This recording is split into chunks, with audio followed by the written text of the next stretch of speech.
আসসালামু আলাইকুম, আমি তাকরিম আহমেদ। আমি এই মুহূর্তে তুরস্কে আছি আর খুবই আফসোস করতেছি যে বাংলাদেশে একটা অবিস্মরণীয় ঘটনা হয়ে যাচ্ছে, বিশেষ করে ফুটবল দুনিয়ায়। আর আমি অনেক দূরে আর এগুলো মিস করতেছি। আর এতক্ষণ ধরে আমি ইউটিউবে দেখতেছিলাম বিভিন্ন ভিডিওস, ইন্টারভিউস, আর ইমোশনাল হয়ে যাইতেছিলাম। অনেক অনেক মানে কেমন যে লাগতেছে সেটা বলে বোঝানো যাবে না। আর বাংলাদেশের মানুষ যেভাবে হামজা ইংল্যান্ড থেকে বাংলাদেশে আসাটা ট্র্যাক করছে, আমার মনে হয়েছে যে তারা তাদের বড় ভাইয়ের জন্য ওয়েট করতেছে। যেরকম আমরা দেখি না যে মিডল ইস্টে বা অন্যান্য জায়গায় থাকে, অনেক বছর পরে আসে, এক ডিফারেন্ট একটা ফিলিং কাজ করে। তাদের ফিলিংসগুলো দেখে আমার কাছে মনে হচ্ছে সেটা যে তারা ট্র্যাক করতেছে, আচ্ছা এখন অমুক জায়গায় আসছে, এখন অমুক দেশের উপরে আছে, এখন অমুক সাগরের উপরে আছে। তো এটা অনেকটা ওরকম, যখন আমরা আমাদের খুবই কাছের আত্মীয় স্বজন যখন বিদেশ থেকে আসে অনেক দিন পরে আমরা মিস করি, তখন যে ফিলিংসটা ওরকম। হামজা 10 বছর হয়ে গেছে বাংলাদেশে আসে, অথচ জনগণ তাকে এমনভাবে অ্যাকসেপ্ট করছে, আহ বলে বোঝানো সম্ভব না আসলে। এর মধ্যে একটা দেখলাম যে হামজার সাথে সাকিব আল হাসানের তুলনা হচ্ছে। আমি জানি না এটা কতটা রাইট রং, আমি আসলে এই তুলনা করতে চাই না, বাট কম্পেয়ার করা ছাড়া, যেহেতু ফুটবলের দুনিয়া আর ক্রিকেটের দুনিয়া আলাদা, সাকিব আল হাসান তার সর্বোচ্চটা দেশের জন্য দিয়ে দিছে এখন, আর হামজা মাত্র শুরু করছে। তো দুইজনকে কম্পেয়ার করাটা অনেক ডিফিকাল্ট, কারণ আমরা হামজার সাথে সাকিবের সাথে যদি তুলনা করি, এভাবে করতে হবে যে হামজা ফিউচারে করবে, তো আমরা ফিউচারের উপর বেস করে কেমনে তুলনা করব, তাই না? হামজা যদি সেটা না করতে পারে, বা হামজা যদি এমন কিছু করে যেটা অন্য কেউ কখনো কল্পনাও করে নাই, তাহলে তো ওই জিনিসটা সময়ে বলে দিবে হামজা সেরা না সাকিব আল হাসান সেরা। বাট ওটার জন্য অ্যাটলিস্ট 10 বছর, 5 বছর আমাদের ওয়েট করতে হবে। এটা এমন না যে ইন্ডিয়ার ম্যাচে জিতলেই হামজা সাকিবের চেয়ে সেরা হয়ে যাবে। তো ওইটা একটা different issue. But other than that, আমরা যদি কম্পেয়ার না করে এমনিতে বলি, আর হামজাকে নিয়ে আমাদের এক্সপেকটেশন ছিল এইটুকু, কিন্তু এখন সেটা ফ্রেমের বাইরে চলে গেছে। মানে এটা ডিসক্রাইব করার মতো না। প্রথমত কয়েকটা জিনিস আমি মেনশন করি, যে পরিমাণ মানুষ গণমাধ্যম এর পিছনে লাগছে, আমার মনে হয় আগামীকালকের মধ্যে সবাই জেনে যাবে, কারণ নিউজ পেপারে আসবে, টিভিতে আসবে, ইউটিউবে, সোশ্যাল মিডিয়ায়। আমার মনে হয় বুড়া থেকে ছোট সবাই এটা জানবে যে হামজা বাংলাদেশে আসছে। হামজা কে? অনেকে তো প্রিমিয়ার লিগ কি এটাও বুঝবে না, তারাও জানবে যে হামজা অনেক বড় একজন কিছু। যেহেতু বাংলাদেশ ক্রিকেট এখন অফ, আর এখন বাংলাদেশ ক্রিকেট এত ভালো করতেছে না, আর বাংলাদেশের মানুষ সবসময় খেলাধুলা পছন্দ করে, তো হামজা অবভিয়াসলি কালকের মধ্যে আমার মনে হয় মানে ওই জনপ্রিয়তাটা পেয়ে যাবে। মানে জনপ্রিয়তার দিক থেকে হামজা কোনো অংশে সাকিব, তামিম কারো থেকে পিছনে থাকবে না, সমানে সমানে টক্কর হবে জনপ্রিয়তার দিক থেকে। আর যেহেতু হামজা একটা রেভুলেশন, হামজা কিন্তু একটা নর্মাল প্লেয়ার না যে একটা ফরেন প্লেয়ার বাংলাদেশে আসছে খেলতে, না। হামজা যেভাবে আসছে, প্রথমত মানুষ তাকে যেভাবে বরণ করে নিছে, তার উপর সে যেভাবে আসছে, তার উপর আসার পরে সে যা করলো, হোটেলে না থেকে একদম গ্রামের মানুষের সাথে গেল, একদম সবার সাথে দেখা করলো, এটা তো আমরা বাংলাদেশের বড় বড় ক্রিকেট প্লেয়ারদের থেকে আশা করতে পারি না, যারা ছোটবেলার থেকে দেশে খেলছে, বড় হয়েছে। আমরা আশা করতে পারি না। আমরা বিভিন্ন ধরনের ফ্যানদের সাথে ইন্টারেক্ট করতে গেলে অনেক ধরনের আমরা মনোমালিন্য দেখি ফ্যান্স আর প্লেয়ারদের মধ্যে, কিন্তু হামজা যেভাবে সেটা হ্যান্ডেল করলো, মার্শাল্লাহ, এটা দেখে আসলে অবিশ্বাস্য লাগতেছে। আর সে বলছে কি, তাকে বলা হচ্ছে আপনি কি নার্ভাস কিনা এতগুলো মানুষ দেখে? সে বলে কি, আমাকে ওরা ভালোবাসা দিতে আসছে, কিসের নার্ভাস, আমি খুশি, আমি হ্যাপি, আমি এখন আরো বেশি মোটিভেটেড। ভাই কথা শুনলে মানে এটা ফিলিংস, আমি জানি না আপনি কিরকম ফিল করতেছেন। আমি আচ্ছা, আমি কথা গোলাই ফেলতেছি, অনেক র্যান্ডম বা কোয়াস করতেছি, কারণ আমার মাথায় অনেকগুলা থট, আর আমার কাছে কালকে পরীক্ষা, এগুলা নোট করে বলা আমার পক্ষে এখন সম্ভব না। জাস্ট যা মনে আসতেছে তা বলতেছি। আমি 3-4 বছর আগে একটা ভিডিও বানিয়েছিলাম, আপনি আমার চ্যানেল এখন গিয়ে চেক করলে দেখবেন, আমি মনে হয় হামজাকে নিয়ে 3-4টা ভিডিওতে কথা বলছি 3-4 বছর আগে।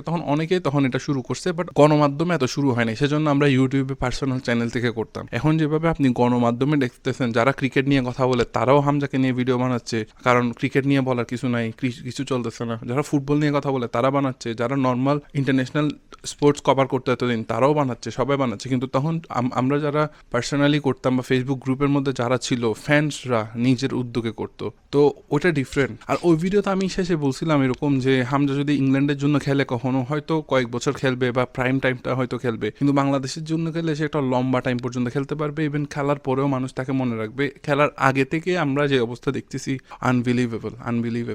আর এটা মনে হচ্ছে হামজাকে যেভাবে রিসিভ করা হয়েছে, মনে হচ্ছে আর কি বলবো, এটা বলে বোঝানো সম্ভব না। মানে মানে আমার মনে হয় ওয়ার্ল্ড কাপ জিতে আসলে মানুষ যেভাবে অ্যাকসেপ্ট করে নেয়, ইয়ার সেম ওয়ার্ল্ড কাপ জিতে আসলে 11 জন আসতো, এখন সে একা আসছে, তো এটা ডিফারেন্ট। আরও অনেকগুলো কথা বলতে চাচ্ছি, কিন্তু আমার গোলায় ফেলতেছে, আই ডোন্ট নো। আচ্ছা, সাকিবের সাথে কম্পেয়ার করা নিয়ে আরেকটা কথা বলতে চাই, সেটা হচ্ছে অ্যাকচুয়ালি এই ডিবেটটাকে উস্কে দেওয়া উচিত হবে না। আর হামজা নিজে যখন সর্ট আউট করে দিছে যে সাকিব ওখানে আমি এখানে, but I think Hamza is trying to be humble, but compare করা উচিত না। দুই দুনিয়ার মানুষ, আলাদা জগতের মানুষ, দুইটা ডাইনামিক্স দুই রকম, তো ওইটা কম্পেয়ার করে লাভ হবে না। বাট হামজার অরা দেখে আমরা অবাক আসলে, মানে একটা প্লেয়ার শুধুমাত্র বলছে যে হ্যাঁ আমি 2 বছর পরে খেলবো, তারপরে সে বলছে যে আচ্ছা আমি পাসপোর্টের জন্য অ্যাপ্লাই করতেছি, তারপরে সে বলছে হ্যাঁ আমি পাসপোর্ট পাইছি, তারপরে সে বলছে হ্যাঁ আমি আসতেছি সামনে, অ্যান্ড দেন সে আসলো। এইটুক এখনো মাঠে নামে নাই। মানুষ মাঠে দেখলে কি করবে আই ডোন্ট নো, মানে মাঠে যখন সে প্রথম তাকে দেখাবে মাঠে নামার পরে জাতীয় সঙ্গীত যখন পড়তেছে, এইটা কি হবে আই ডোন্ট নো। বাট এখন মানুষ এখনো ম্যাচ শুরু হয় নাই, জাস্ট এইটা মানে ইন্ট্রো চলতেছে এখনো, এতেই মানুষের যা রিয়েকশন, এইটা বাংলাদেশের ইতিহাসে আর কখনো হয়েছে বলে আমার মনে হয় না, কোনো প্লেয়ারকে নিয়ে হয় নাই। তো এটা খুবই ইভেন আমি এখানে একটা কথা বলতে চাই, আমার মনে হয় হামজার যে ভাই ব্রাদার্স অর্থাৎ ফোর্ডেন, বেলিংহাম, অন্যান্য যারা আছে যাদের সাথে হামজা অনূর্ধ্ব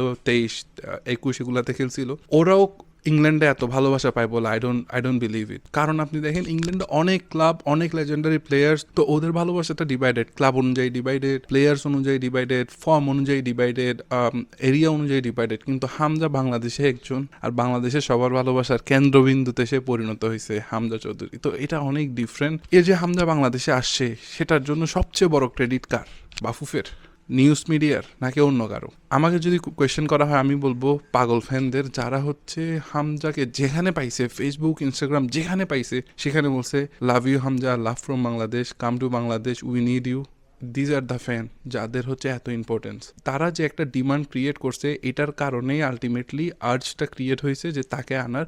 আর সে এটা বারবার বলছে যে আমি বাংলাদেশে আসছি কারণ আমাকে আমার বাবা দেখাইছে যে বাংলাদেশের মানুষ আমাকে কত পরিমাণ রেসপেক্ট করে, কত পরিমাণ ভালোবাসে, কি পরিমাণ চায়। তাকে যখন জিজ্ঞেস করা হয়েছে এটা অনেক কঠিন ডিসিশন ছিল কিনা, সে বলছে ইটস এ নো ব্রেইনার। মানে আমি যখন জাস্ট ডিফারেন্স অফ টাইম, মানে সে যেটা বুঝাইতে চাইছে সেটা হচ্ছে আমি জাস্ট একটু ওয়েট করছি যাতে ইংল্যান্ডের যে অপরচুনিটি আছে সেটা দেখার জন্য, যাতে ভাই বিশ্বকাপ জেতাটা সবার স্বপ্ন। এখানে অনেকে এটা দাবি করতে পারে যে হামজা মনে হয় ইংল্যান্ডে রিজেক্ট হয়ে আসছে, বাংলাদেশের জন্য আসতে চাইতেছিল না, না পেরে আসছে। ভাই আপনারা বোকার স্বর্গে বসবাস করতেছেন কেন সেটা বুঝাই বলি। হামজা বাংলাদেশকে প্রথম প্রায়োরিটি কেন দিবে যদি তার হাতে ইংল্যান্ডের মতো একটা অপশন থাকে? আপনি ভালো করে চিন্তা করে দেখেন, বাংলাদেশ একটু থেকে একটু হইলে ফুটবল থেকে ব্যান হয়ে যায়। হামজা যদি বাংলাদেশে চলে আসে, এন্ড দেন বাংলাদেশ যদি ফুটবল ব্যান হয়ে বসে থাকে, তাহলে কেন হামজা বাংলাদেশে আসবে? সেকেন্ডলি, তখন বাফুফেতে যে প্রধান ছিল তার ইনিশিয়েটিভ কি ছিল? সে কি হামজার সাথে গিয়ে কখনো দেখা করছে? সে কি তার জনগণকে বলছে যে আমরা হামজাকে আনার চেষ্টা করতেছি বাট পারতেছি না, he is not willing to come, এরকম বলছে না? সে চেষ্টা করছে হামজা না আসুক। হামজা আসলে, হামজার মতো এত বড় প্লেয়ার আসলে, বাফুফের সভাপতি যে আছে তার চেয়েও তার হামজার পাওয়ার অনেক বেশি, টু বি অনেস্ট। বাফুফের সভাপতিদের হামজার সামনে আসলে 2 পয়সার বেল নাই, এটা রিয়েলিটি। যদিও সে সভাপতি, অন্যান্য প্লেয়ারদের সাথে সে যেরকম ব্যবহার করতে পারবে, হামজার সামনে সেটা সে পারবে না। হামজার যে সাপ্তাহিক বেতন, ওইটা তো আমি অত ডিটেলস আমি যাইতে চাচ্ছি না, টু বি অনেস্ট। বাট পাওয়ার ডাইনামিক্সটা এখানে অনেক ডিফারেন্ট। অন্যান্য প্লেয়ারদের সাথে বাফুফে বসের যেই জিনিসটা, হামজা অবভিয়াসলি রেসপেক্টফুল, হামজা অনেক হাম্বল, হামজা তাদেরকে যথেষ্ট পরিমাণ রেসপেক্ট করবে। বাট টু বি অনেস্ট হামজার সামনে এদের খুব একটা মূল্য আছে বলে আমার মনে হয় না। তো সেজন্য আগের যে সভাপতি ছিল সে মোটেও আমার মনে হয় না চাইতো যে হামজা আসুক, কারণ সে জানে যে হামজা আসলে আমাকে অনেক কিছু চেঞ্জ করতে হবে, আমার দুর্নীতি বের হয়ে যাবে, আমার এটা হবে সেটা হবে। সে সেজন্য চাইতো না। সেজন্য তার কারণে হচ্ছে হামজার মতো প্লেয়াররা বাংলাদেশে খেলার জন্য ইন্টারেস্টেড না। আর 180 it's not a FIFA ranking, এটা তো মানুষকে বলতো লজ্জার ব্যাপার। 180, 185 সেটা তো, ওখানে হামজার দোষ দিয়ে অ্যাকচুয়ালি কোনো লাভ নেই, টু বি অনেস্ট। তো যারা এখানে হামজার দোষ দিবেন তাদেরকে আমি বলবো আপনারা আসলে কি খেয়ে চিন্তা ভাবনা করেন, কি দিয়ে নেশা করেন, এগুলো আমার আসলে জানা নেই। আর হামজা যদি শুধুমাত্র তার নিজের জন্য আসতো, তাহলে সে এসে, ওই যে বললাম যে সে এসে জনগণের সাথে দেখা করতে চাইতো না, হোটেলে বসে থাকতো, মানুষের সাথে মিশতো না। ভাই হামজা যে পরিমাণ হ্যাসেলটা আজকে নিছে শুধুমাত্র জনগণের সাথে সুন্দর মতো দেখা করার জন্য, একটু কথা বলার জন্য, সবাই যাতে ওকে দেখতে পারে, এটা আমি কার সাথে তুলনা করবো? এটা কিসের সাথে আমি তুলনা করবো? আর আমি হয়তো অনেক কিছু বলতে চাইছি, আমি জানি না আমি কতটুকু বলতে পারছি, বাট আমি জানি সবচেয়ে বড় থ্যাঙ্কসটা হচ্ছে তারাই পাবে যারা হচ্ছে হামজার পিছনে 4-5-6 বছর ধরে এভাবে লেগেছিল, বিশেষ করে যে পাগল ফ্যানরা। আর তারা যদি এখন স্ট্রংলি চেষ্টা করে, আরও যে কয়জন লাইনে আছে ফরেন প্লেয়ার, প্রবাসী বাংলাদেশি, তারাও আই হোপ বাংলাদেশে আসতে পারে। আর আমি এটার জন্য এত খুশি যে হ্যাঁ, সে সময় কি বুঝে বানাইছিলাম আই ডোন্ট নো, বাট বানাইছি। আর ওই ভিডিওটা মানুষ দেখছে, মানুষ দেখার কারণে অ্যাটলিস্ট কিছু না হইলেও হামজা তো অবভিয়াসলি ওই ভিডিও দেখে কনভিন্স হয় না, আই নো, বাট এটা হওয়াটাও সম্ভব না। আমি যে ভিডিওটা বানিয়েছি সেটা যদি 1000-2000 মানুষও দেখে, যে হামজার নামটাও হয়তো তখন অনেকে জানতো না যে হামজা আবার কে, এটা কি বাংলাদেশি না ইন্ডিয়ান প্লেয়ার, এটা কি আফ্রিকান প্লেয়ার না বাংলাদেশি প্লেয়ার, সে ইংল্যান্ডে কেন খেলতেছে, বাংলাদেশে কখন আসবে। আমি এটা নিয়ে চিন্তিত না যে ইন্ডিয়ার সাথে জিতবে কি জিতবে না, না জিতলেও কিছু যায় আসে না, জিতলে যায় আসে এটা যে হামজাকে নিয়ে যে একটা ক্রেজ ক্রিয়েট হয়েছে সেটা আরও অনেক বেড়ে যাবে। আর ক্রিকেট অনেকটা ব্যাকফুটে চলে যাবে এই অর্থে যে ক্রিকেট অনেক দিন ধরে বাজে পারফর্ম করতেছে, বাংলাদেশের মানুষ কিছু একটা দেখতে চায়, কিছু একটা গেম দেখতে চায়। তো এখন যদি ফুটবলটা হঠাৎ করে এই সময় ভালো করা শুরু করে, অনেক সাপোর্টার আছে যারা ফুটবলের দিকে মনোনিবেশ করবে ক্রিকেটের চেয়েও বেশি, আর সেটা রিফ্লেক্ট আমরা ইউটিউবে দেখতে পাচ্ছি। হামজার নামে যে কোনো ভিডিও সবই ভাইরাল, আর এই কয়দিনে শুধু হামজার নামটাই বাংলাদেশের স্পোর্টস এরিনাতে ছিল, তো হুইচ ইজ অ্যামেজিং। আর আমি আজকে সকাল থেকে অনেক ইমোশনাল ছিলাম, বাট আমি ক্যামেরাতে এসব শো করতে পারবো না, এটার জন্য সরি। বাট যত দেখতেছি আর তো মানে বিশ্বাস হচ্ছে না যে এটা কেমন একটা ফিলিংস। সাংবাদিকরা বলতেছে আমাদের সামনে আমরা হামজা চৌধুরীকে দেখতে পাচ্ছি। এটা এটা এটা এমন একটা ফিলিংস, এটা আসলে বলে বোঝানো যাবে না। যেহেতু আমরা 4-5 বছর ধরে বা তারও আগে থেকে ওয়েট করতেছি, it really feels like a achievement. মনে হচ্ছে যে আমরা একটা কাপ জিতছি বা কিছু একটা করছি সামথিং, অথচ ইজ জাস্ট এ প্লেয়ার যে আমাদের জন্য খেলতে অ্যাগ্রি করছে। কতগুলো ওয়ার্ল্ডের দেশের মধ্যে প্রিমিয়ার লিগের প্লেয়ার আছে, তারা এত রিকগনিশন পায় না, টু বি অনেস্ট। হামজা যতটা রিকগনিশন পাচ্ছে বা হামজাকে যতটা ভালোবাসা দেওয়া হচ্ছে, এটা শুধু বাংলাদেশেই সম্ভব। হামজা হচ্ছে এখন কিং, হামজা ডমিনেট করতেছে বাংলাদেশের স্পোর্টস এরিনা।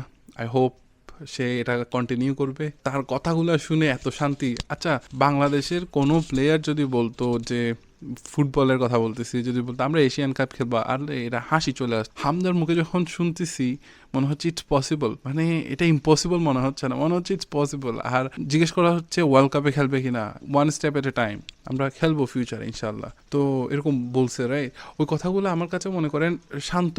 আমাদের ক্রিকেট টিমের ক্যাপ্টেন যখন বলছে আমরা সেমিফাইনাল ফাইনাল খেলতে চাই, সবাই এটা নিয়ে ট্রল করছে। বাট হামজা যখন বলছে আমরা এশিয়ান কাপ খেলতে চাই, কারো কি এই সাহস আছে যে ট্রল করবে? কারণ ওই কথাটা ওর কণ্ঠ থেকে যখন বের হয়েছে, ওর গলা থেকে যে মুখ থেকে যখন ওই কথাটা বের হয়েছে, এটা বিশ্বাসযোগ্যই মনে হয়েছে। এটা মনে হয় না যে ওভার কমিটমেন্ট আর সামথিং। হ্যাঁ, এটার জন্য অনেক স্ট্রাগল করতে হবে, অনেক কিছু চেঞ্জ করতে হবে। আর এই মুহূর্তে হামজা আসার কারণে যদি আমরা হামজাকে পুঁজি করে বাংলাদেশ ফুটবলের যে স্ট্রাকচার সেটাকে ইমপ্রুভ করতে পারি। ফর এক্সাম্পল, আমরা অলরেডি দেখতেছি যে ইউসিবি ব্যাংক বাংলাদেশ বাফুফের সাথে পার্টনার হয়েছে, তারপর দৌড় আসছে আমাদের স্পন্সরশিপ। সো এই ধরনের যদি আমরা আরও স্পন্সরশিপ, টাকা পয়সার ব্যাপারটা কিন্তু ফুটবলে অনেক বেশি ইম্পর্টেন্ট। এগুলো যদি আমরা দেখতে পাই তাহলে আমরা বুঝতে হবে যে আস্তে আস্তে আমরা কিন্তু ইমপ্রুভ করতেছি। আর এটা ফাইনালি যদি আমরা গিয়ে দেখি যে শেষ পর্যন্ত মাঠ পর্যায়ে অনেক কাজ হচ্ছে, একাডেমি হচ্ছে, মাঠ হচ্ছে, স্টেডিয়াম হচ্ছে, ফুটবলের জন্য সুযোগ সুবিধা ক্রিয়েট হচ্ছে, তাহলে আমরা দেখবো যে বাংলাদেশ ফুটবল অ্যাকচুয়ালি অনেক ইমপ্রুভ করবে নিয়ার ফিউচার। আর এটা হামজা আসার কারণেই অনেক ত্বরান্বিত হবে ইনশাআল্লাহ। Hope for the best. আর আজকের ভিডিও জাস্ট আমি আমার ফিলিং জানানোর চেষ্টা করছি, আশা করি আপনিও সেম ফিল করতেছেন। অনেকে হয়তো কান্না করতেছেন, অনেকে হয়তো হাসিতে ফেটে পড়ছেন। সবাইকে অভিনন্দন, সবাইকে ধন্যবাদ, আপনারা কন্টিনিউ ট্রাই করে গেছেন। আই হোপ ফিউচারে অনেক সুন্দর সুন্দর দিন আসবে আমাদের ইনশাআল্লাহ।